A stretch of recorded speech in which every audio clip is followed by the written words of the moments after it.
Guys, ilalaga ko na tong mani na binigay sa akin Gingging. Kakainin namin to pagkatapos maglagay ng pataba. Kasi ngayon daw mismo maglalagay na ng pataba si Balong. Anong klaseng asawa ko to, parang takot na takot dakutin yung nasarapan Nakita kasi. mo? Ang sama nun. Dapat mo yun na. Tinapik ba naman yung kamay ko? Hindi ko nga yung magawa sa kanya. Talagang nabitawan ko yung dinakot ko eh. Gabi. Bus mo na gawin dito. Sarap kasi ito, ano? Yun, bus mo na dyan. Gusto ko nito hilaw. Kaya di ka maka. Lata. Magkano kilo ko yan? 100. 100 hilaw? Ha?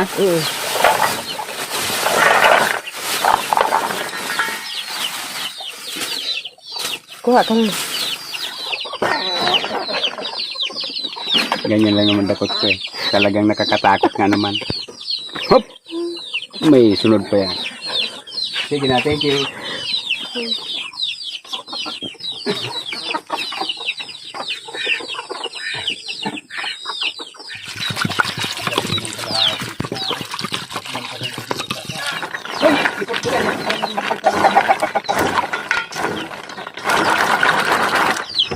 Pahingi pa nga. Parang kulang yung dinakot ko ah. Parang nadaunit ako ah.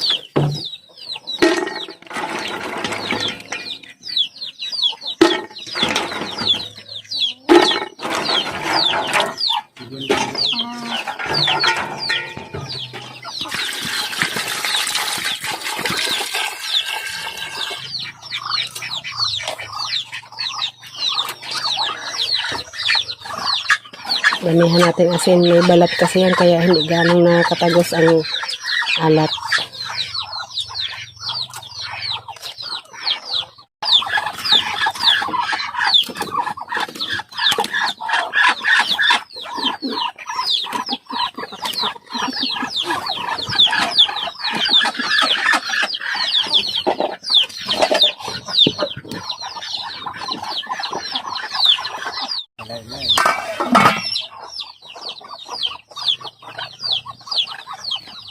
Kuha tayo guys ng langka, panggulay. Sasahugan natin ng hipon. Namana naman ako kagabi. Kaya medyo puyat ako. Okay, sarap to. Malambot langka na to eh. Yan. Wala tayo mga dalawang ngayon.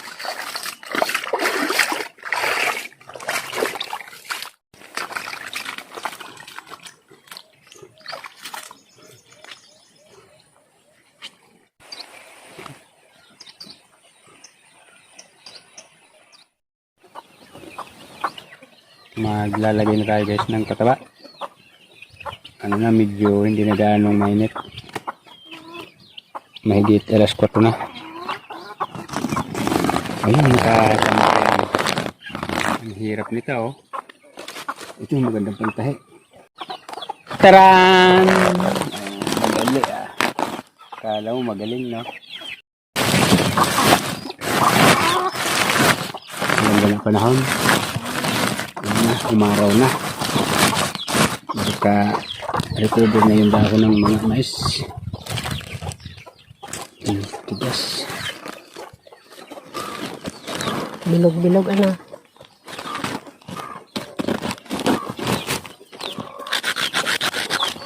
Maganda dahil Nakakamatay ba yan? hindi yata. Matuka-tukang manok. Hindi naman na ano. Hindi naman tinutukan naman ko. Alam din nila yan.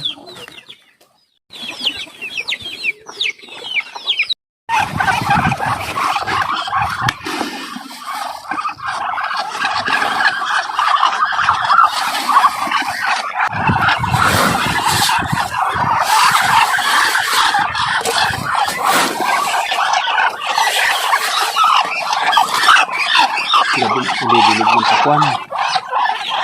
Guys, mag-play tayo ng pataba.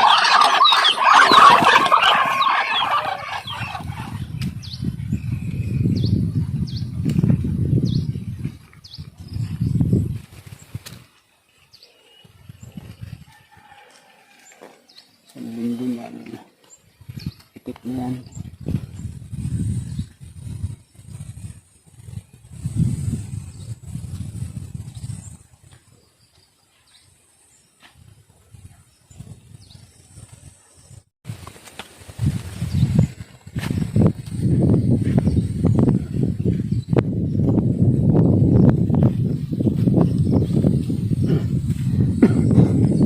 Ganyan, hindi na kaya ng manok.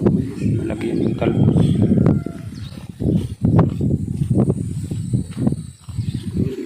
Hindi ganang pansinin ng manok na ganyang kalaki. Ano ito natungtungan mo? Bakit nagbakilid? Pagilid. Yan, ito ng katawan, no? Babangan nila. Laki ng katawan, no? Yan yung katawan, maganda. Sorry. Maisa.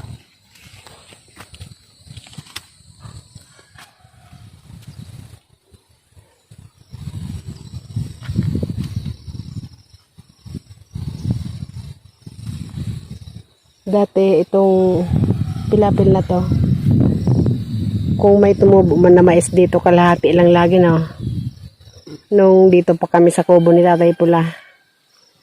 Kasi dito din yung mga manok. Ngayon, nakalayo na yung manok, kaya buong pilapil na ang tumubo. Dati, mga 3/4 lang, 1/2, ganyan.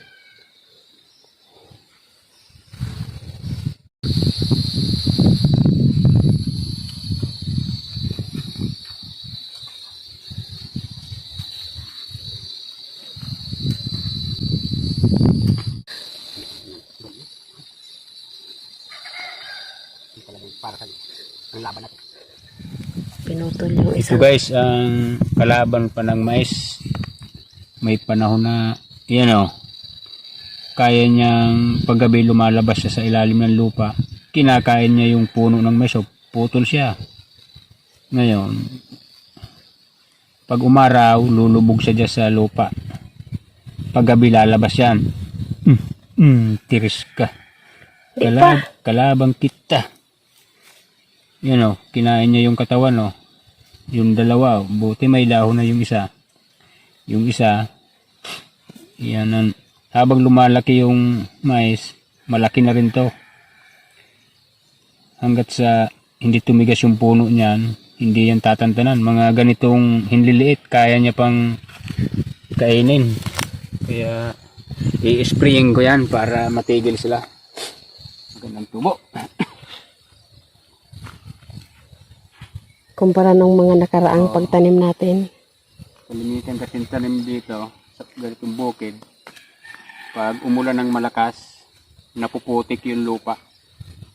Kaya ayaw ng mais na napuputik.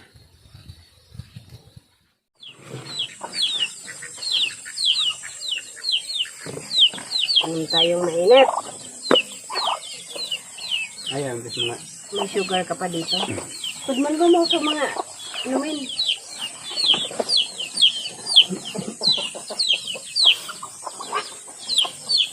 Parang maganda panahon ngayon. Sunod-sunod na araw yan, Gong. Kulimlen. Na ganito, tapos sunod-sunod na naman na may ulan. Maganda tinanim ngayon. Ganyan. Templado pa naman. Ming, alis dyan? Alawak pa itong araruhin. Hindi ka naman siya pala daw. May dala kasi akong ano dyan. Talong. Oo. Sarap yung sausawan. Ano ko? Pag prito, hindi ka naman pwedeng prito. Prito naman dapat yung isa bago sausaw. Kala ko ano, Ano? Yung ihaw. ihaw lang. Pwede. Gusto ko may kape. Hindi ko abusin ko kasi gusto ko may kape.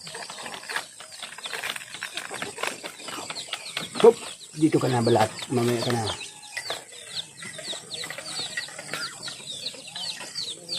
Ming, naamoy yung ano, inihaw na isda dyan. Ay, alis dyan. May inihaw na isda dyan eh.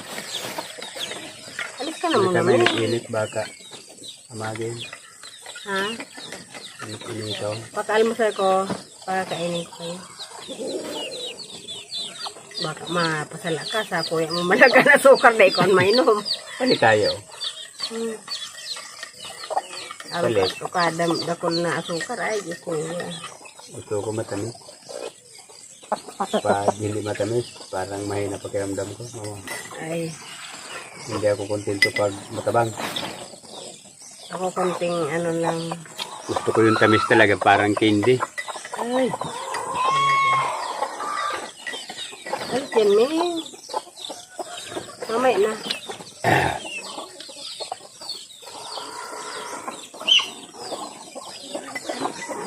Konti pa, konti na lang.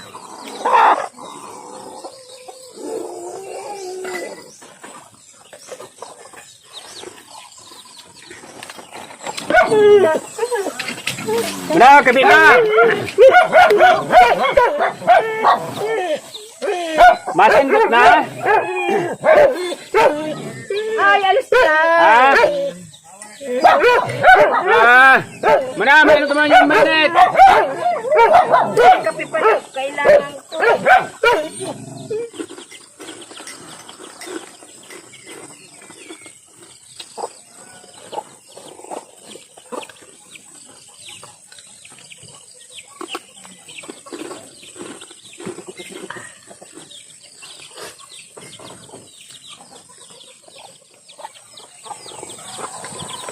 Tutuloy ko na guys yung paglagay ng pataba. Hindi tapos kapon, nakadalawang ano lang, pilapil. Ngayon po siya tapusing araw. Mamaya uwi na naman si Nip. May pasok na daw yung ano ko, binata. Maaga yung pasok. Summer, may summer silang 3 subject.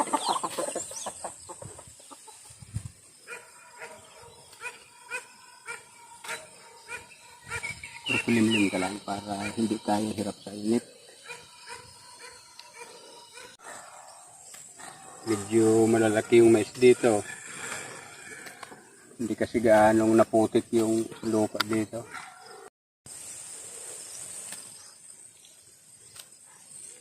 Malayo lang sa puno pataba tayo. Paglusaw niyan.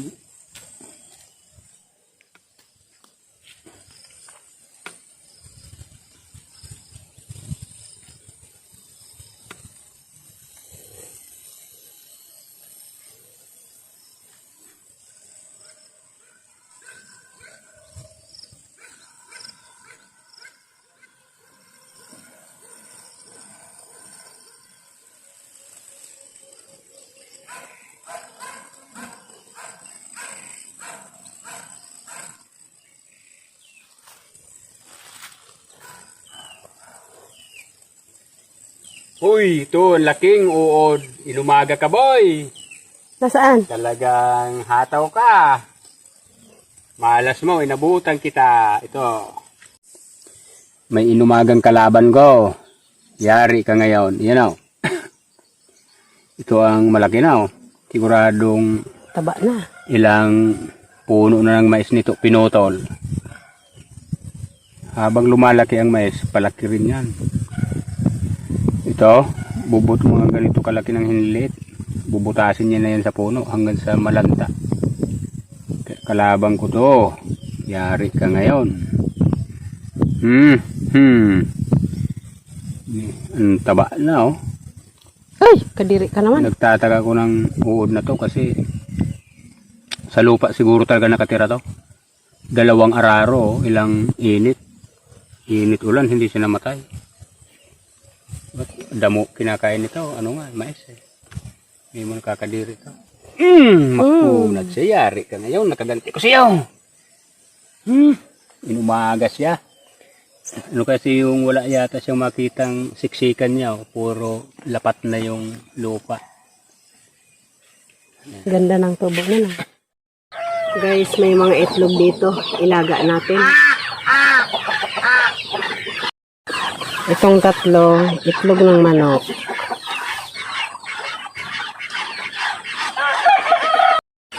Ito namang 3, itlog ng itik. 4 sana to. Nawala yung isa. Hindi namin alam kung sinong aso kumain. Kasi ang mga aso naman namin nakatali. Pagkalalaki, no?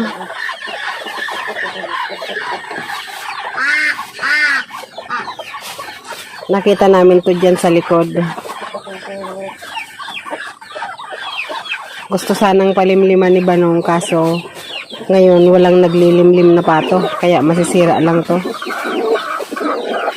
Ngayon, para hindi masira, ilaga na lang natin yan.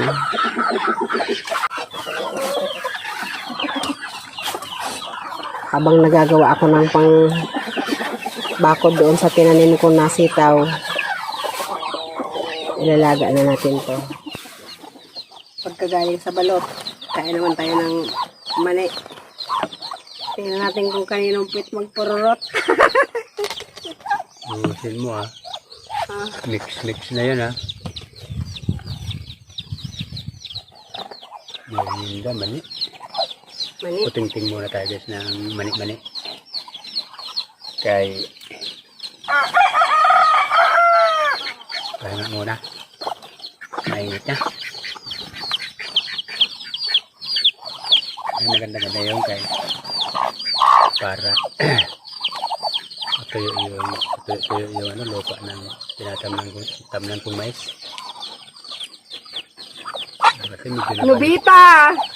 ibang mais na bansot kaya malimit umuulan, nababansa, nagpuputik yung ano, puno ng mais, medyo nabansot, tama yung umaraw, makarecover siya. Mga isang buwan, okay na. Laban na yan. Late pa kasi. 2 linggo pa lang. Kahit kumulan, sambuan laban na yan. Kaya yung oral na, huwag naman sobra. Kalaban yan yung tubig. Sobrang tubig. Ano yan eh. Taniman kasing palay, kaya matagal bumaba ang tubig pag malakas ang ulan. Doon sa linya ng mais na pupunta. Babad ngayon yung puno niya.